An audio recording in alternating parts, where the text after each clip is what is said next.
Again guys, what is the difference between kerosene gas and diesel and fuel? Kerosene comes from garbage.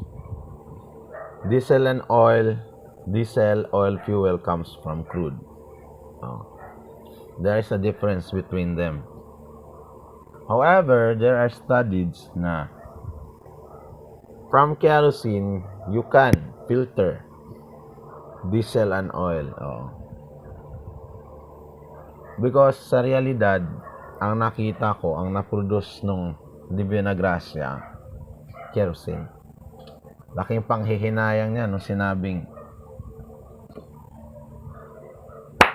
mapalad ka, may nyugan ka eh. Kasi from oil to crude oil to langis, fuel, diesel.